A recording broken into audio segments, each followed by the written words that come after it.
Annenberg Media.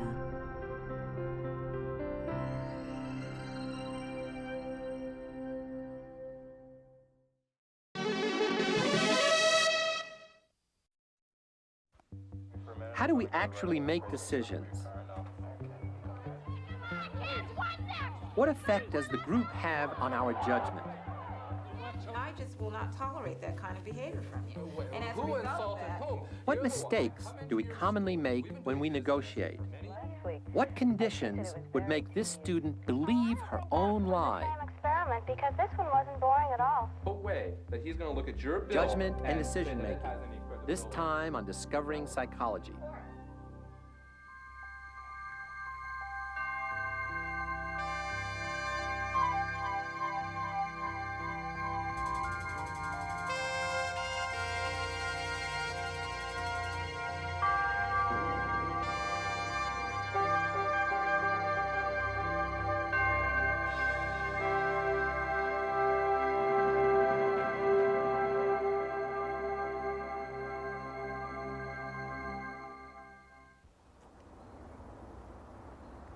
Every day, we have to make decisions, from legal and business ones to what we're going to eat, from what products we buy to whom we're going to marry.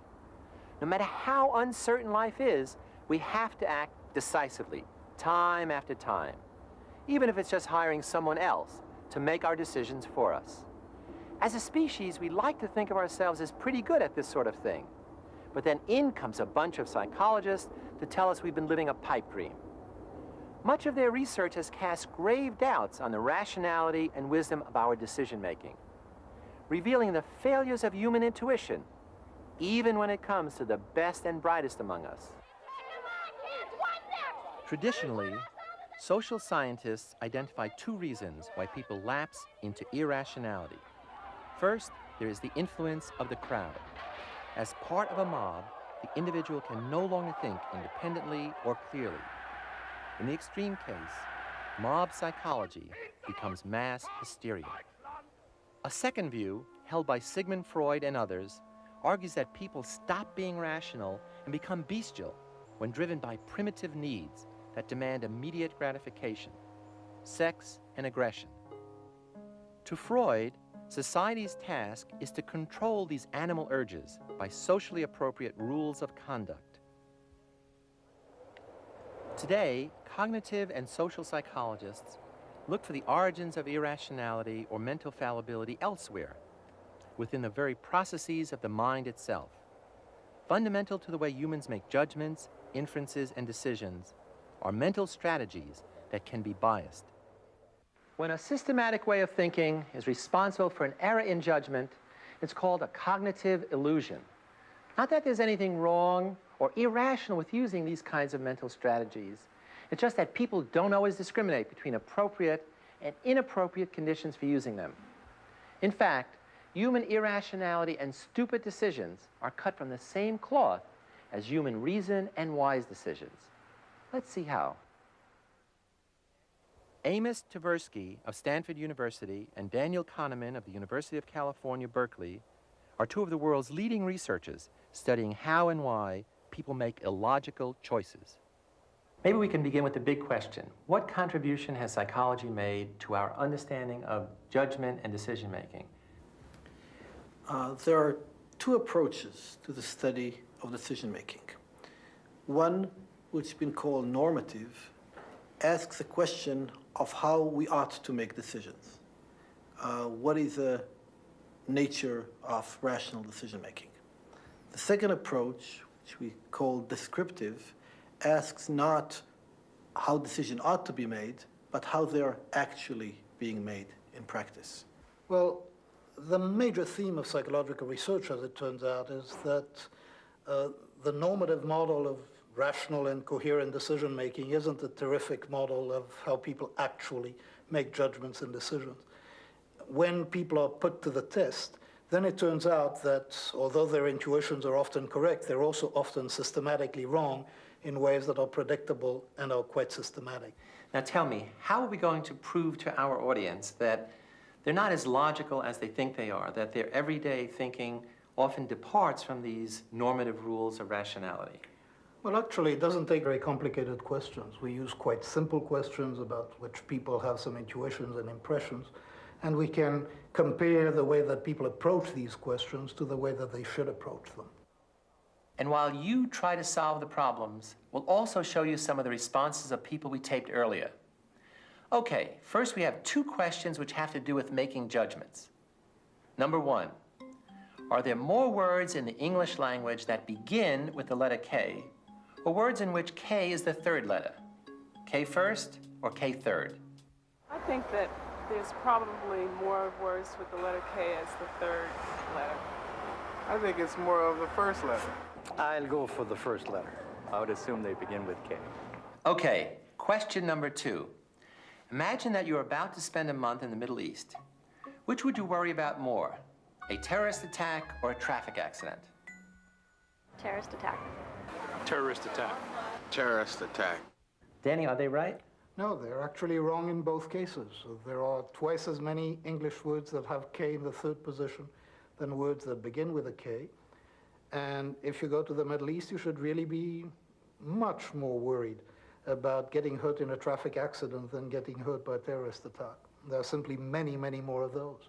The responses to these questions illustrate a very general principle that people use in reasoning under condition of uncertainty, which we call the availability heuristic.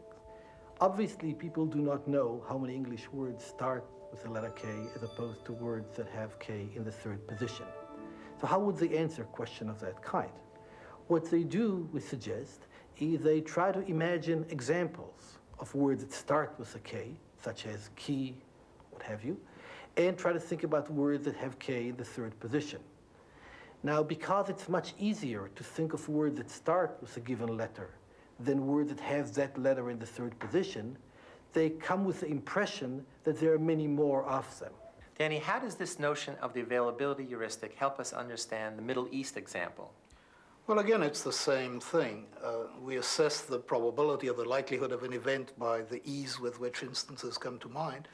Well, when you think of the Middle East, you think of terrorist attacks, and you don't think of traffic accidents. And as a result, you are quite likely to worry much more about terrorist attacks than about traffic accidents, which is probably quite unjustified. Okay, here's another problem.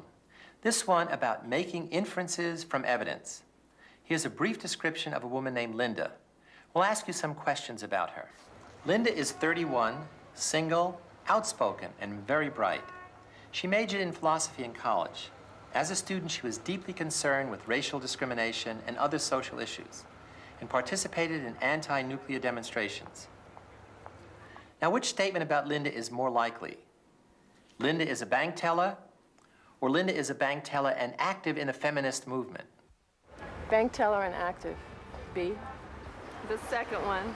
Linda's a bank teller and active in the feminist movement. That Linda is a bank teller and active in the feminist movement. Well, actually, about 90% of the people who are asked this question believe that Linda is more likely to be a feminist bank teller than to be a bank teller. And the reason they do this is that they apply a kind of reasoning that we call reasoning by representativeness or by similarity. They ask themselves how similar Linda is to their stereotype of a bank teller, and she is not, and how similar she is to their stereotype of an active feminist, and she is quite similar, representative of that stereotype. And then they use that thinking about similarity or representativeness to make a judgment of probability. As it happens, however, that judgment is incorrect. It's incorrect because it violates a very basic principle of logic, namely that a more inclusive event is necessarily more probable than a more specific event. That is, the set of people who are bank teller certainly include the set of people who are both feminist and bank teller. Therefore, the set with a larger extension necessarily define the more probable event. All right, here's another question we asked. Is the Mississippi River longer or shorter than 500 miles? Then we asked people to guess the actual length. Here are their responses. Longer. And how long do you think it is? Must be close to 1,000 miles. Longer? Maybe 1,200? Longer than 500 miles. About 700 miles. Then we asked another group of people a similar question. Is the Mississippi River longer or shorter than 5,000 miles? We also asked them to guess the actual length. I think it's shorter, probably about 2,500 miles long. Shorter, about 2,000. Shorter. Between 2,000 and 3,000 miles. The actual length of the Mississippi River is 2,348 miles. When we asked longer or shorter than 500 miles, the average answer was only about 1,000 miles. Longer or shorter than 5,000 miles, the average was 2,000 miles. How typical is it to get such divergent answers to problems such as that? This is quite a common pattern. This phenomenon may be described as an anchoring effect in which the initial number, even though it's not a very credible estimate of the quantity in question, pulls the estimate, the final estimate, in this direction. Danny, is this anchoring bias limited to estimates of numbers, or does it hold for things that don't involve numbers at all? Well, it's not limited to numbers. And the general psychological principle here is that when you have information or an impression floating in your head, even when it's discredited or you don't quite believe it, it tends to have the weight of a suggestion and to pull your impressions toward itself. And that's the essence of the anchoring phenomenon. So if, for example, you once believed something or you were given information about an individual, say, or about yourself, which later turns out to be false, you don't completely wipe the scale and start afresh. Some residue of the initial impression is still there. So the anchoring effect is much broader than a numerical thing. Mm-hmm. Our last example takes you into the arena of risky choices. Do you follow a risk-seeking strategy or a risk-averse strategy? Let's see in the following example. Which would you choose if you were gambling? A, you have an 85% chance to win $100. B, you have a sure gain of $85. I take the sure win. Sure gain of 85. A sure gain of 85. People generally prefer $85 for sure over the gamble with the same expected actuarial value, and this pattern has been known as risk aversion. It's an aversion to a risky prospect. Now suppose you have a 100% chance of losing $85 or an 85% chance of losing $100. Which would you choose? Then I would take the chance. I would take the 85% chance of losing. I'll take the 85% chance to lose. In this case, people seem to prefer the gamble over the sure loss. And that, again, is a very characteristic pattern. Notice that in this problem, just as in the one before, the gamble and the sure thing are equal in some sense. You can either lose $85 for sure or have a gamble which has an expected value of losing $85. But here, unlike the previous case, people very generally prefer the gamble. The notion of accepting a dead loss is unthinkable for people, and the significance of the pattern that Danny just described is that people are willing to take often a very unreasonable risk of a much greater loss in order to avoid that sure loss. So Danny, how would you sum up the practical implications of all we've been talking about? What this analysis suggests is that under some conditions, and the conditions are knowable, we should not trust our intuitions because we are liable to predictable errors and to predictable biases. And it's not a matter that some people are much worse at it than other people. It is very much like perceptual illusions. Those are situations in which most people are likely to make errors which can be known in advance. And the fact that we can predict in advance when intuition might falter gives us some hope of implementing procedures to avoid those errors, or implementing or improving some educational practices, at least to make people aware of the risks of error that they are running when they run them.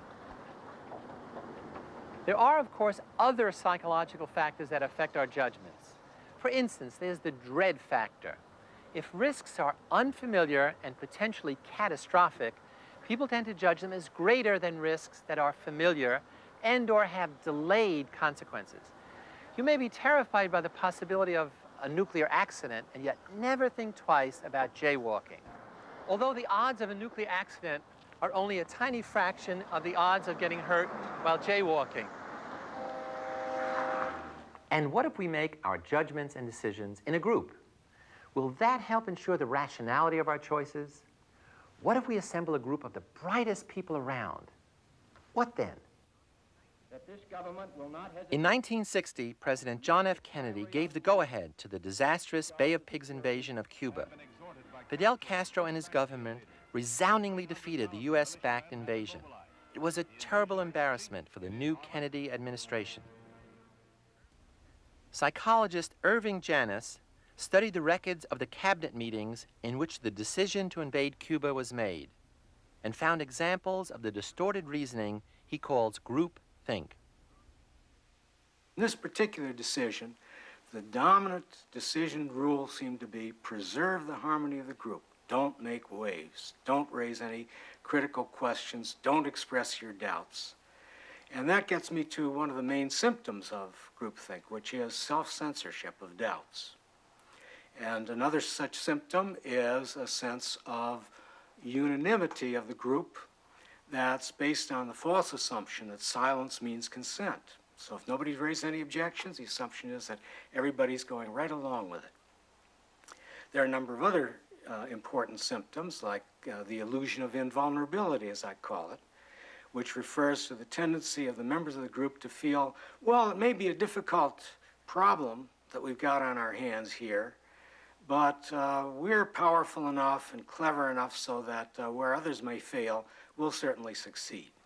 There's finally one other very important symptom that I call mind guarding, and that involves various members of the group taking on the role of guarding the president and other members of the group from any of the information that might get them to change their mind, or at least raise questions about what they're planning to do. Groupthink is not inevitable, however. It can be avoided. Irving Janis has outlined a number of procedures that decision makers can implement to promote more rational judgments. One of the suggested ways of preventing groupthink involves having a devil's advocate appointed by the leader. Another idea that emerges very clearly from the situation of isolation of the group is to have the leader deliberately bring in members of the government or others in the organization who have some information to convey to be present at various meetings and to encourage them to raise whatever objections or ideas occur to them. We can't avoid making decisions, but we can try to avoid some of the pitfalls of bad decision making. One of the newer fields of psychology is the psychology of negotiation, which attempts to avoid the sometimes fatal cost of bad decisions. People negotiate over almost everything, from the price of new cars and the level of salaries to the lives of hostages and the fate of nations. Recently, psychologists have begun to study why many negotiations fail and how the process can be improved for the benefit of both sides. Max Bazerman of Northwestern University has identified the 5 most common cognitive mistakes that negotiators make.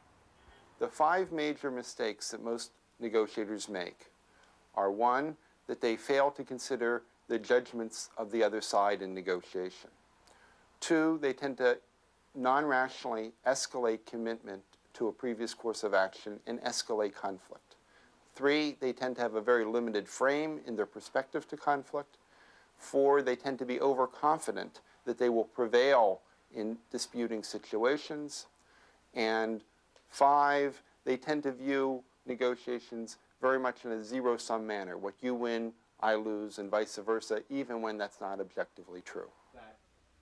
Business and government professionals come to workshops run by Bazerman and his colleague Lawrence Susskind to learn how to improve their negotiating skills.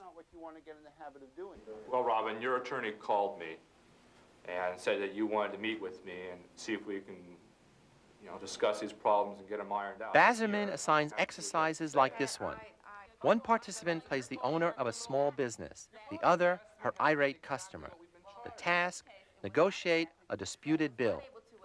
The bill I have before me is this ridiculous bill of $774. Well, I went now, back. what's that bill? Well, I went back and added the true cost of it after you stormed out, you insulted me in front of a potential customer, in front of some of my employees, and I just will not tolerate that kind of behavior from you.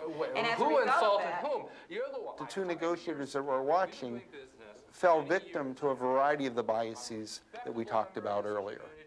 Neither considers a perspective from the other side, and neither tries to identify what the whole problem looks like as a whole. You're willing to say, then, that that bill that you gave me, the way here, $774, is completely erroneous and fictitious, and throw it out? most definitely not. What we need to do in any negotiation is to think about what's acceptable to the other side, as well as what we hope to get out of the negotiation. By thinking about the other side, we can learn a whole lot that will improve our effectiveness in a negotiation situation. There's no way that he's going to look at your bill and say that it has any credibility. Well, I'll see you in court. The psychological story of decision-making doesn't end, however, when a decision has been made. The act of making a decision can trigger a flood of other processes.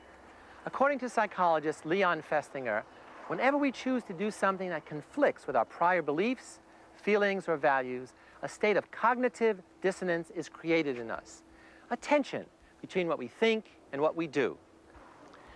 When this tension makes us uncomfortable enough, we're motivated to reduce it in a number of ways. We may change the way we think about the decision, or try to change how others think about it so that they can support our decision. Or we may change some aspect of our behavior so that our decision seems more in character with us. In other words, we try to reduce the dissonance between how we think we should act and how we actually act by changing one or the other.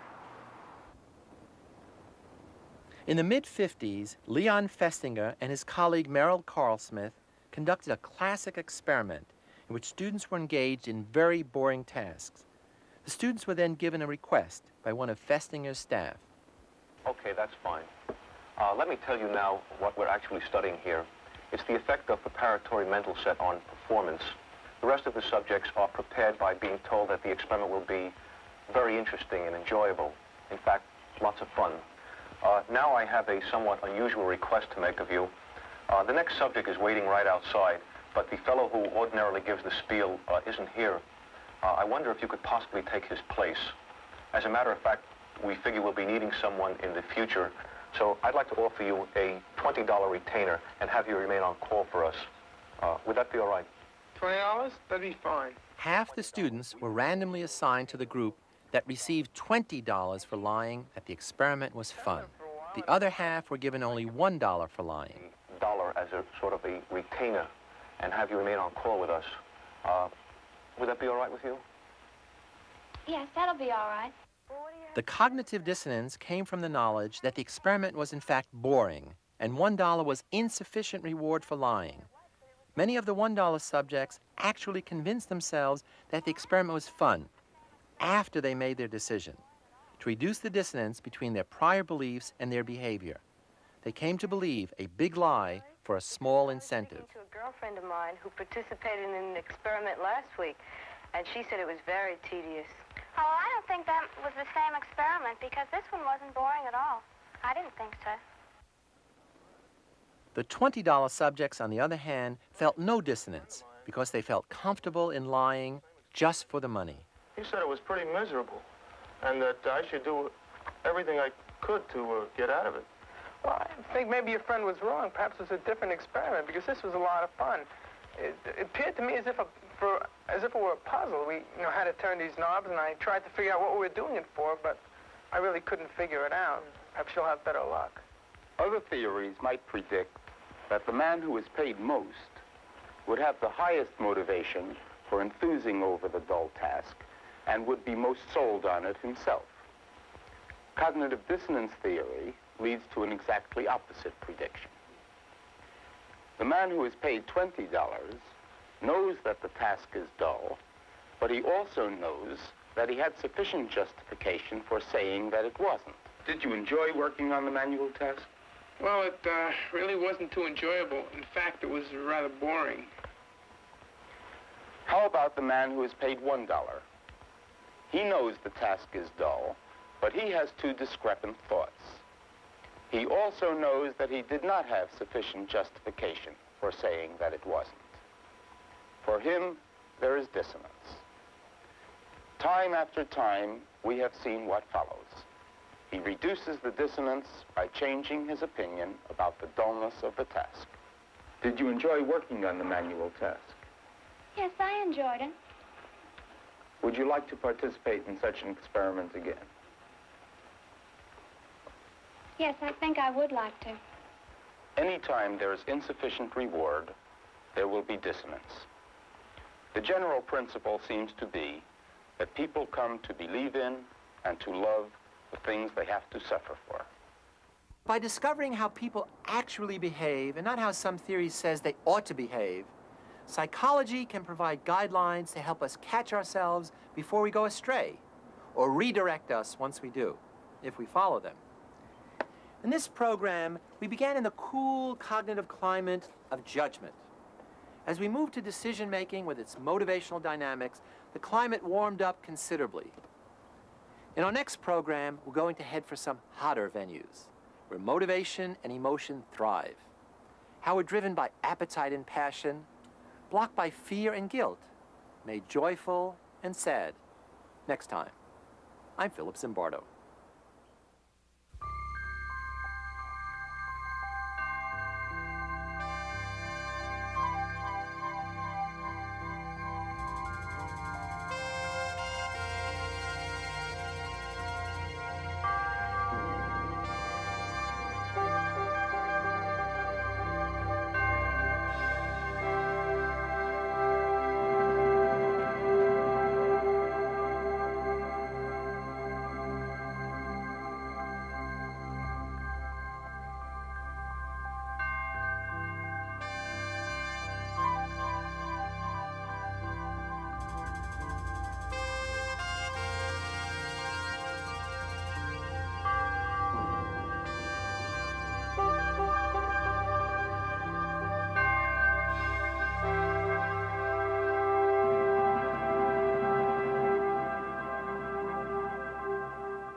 Annenberg Media.